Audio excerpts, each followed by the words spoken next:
have you noticed the establishment turning against you more recently because you've been more outspoken against Islam?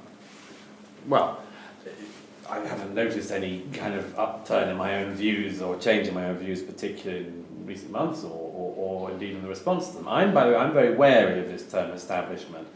When somebody I dislike very much wrote a book with it in the title, I wrote a review about it saying, I mean, it's a sort of dated idea, this idea that there are sort of people, judges and field marshals and MPs and who all sit in smoke-filled rooms and all of these other hackneyed cliches, and that this is an establishment has been nonsense for a very long time now. I mean, at least since the 1960s.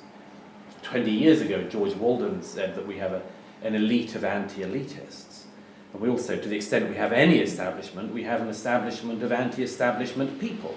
People in massive salaries at the BBC who would never believe that they were the establishment, but who, if you were to say there was such a thing, would be. Guardian columnists on very large salaries who would pretend that they are railing against an establishment when they are actually an establishment, if there is one, of any meaning at all. So no, I don't buy this idea that this is an us and them problem. I think one of the things that goes on in the minds of the general public in the UK is if they see someone like you who has a book contract with Bloomsbury, who is appearing on BBC and who writes for a respectable newspaper, I think that's the impression that a lot of people get. They might throw you into the basket of someone who's establishment just because you are an established person living in London. So does that But come on, establishment can't just be anyone living in London. No, not living in London, but someone who is involved in politics, who is an author with a very respectable book contract, who is working with the newspaper. I think a lot of people might just put you into that basket. If you mean anyone who's got a voice, that I wouldn't call that an establishment thing, though. I recognise that there are some of us who have access to the media, as it were, are able to voice our opinions, who, when we write, get published and so on. But that's because I'm a writer. It's because I spent my life writing, writing books and articles and so on. A lot of people who complain that they don't have a voice don't do that.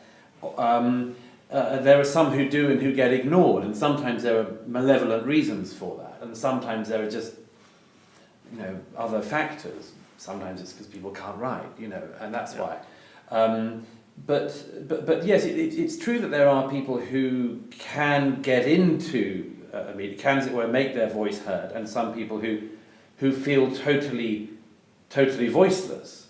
But then you can meet people, and I've met many people who you might define as, others might define as very establishment figures, who feel totally voiceless as well.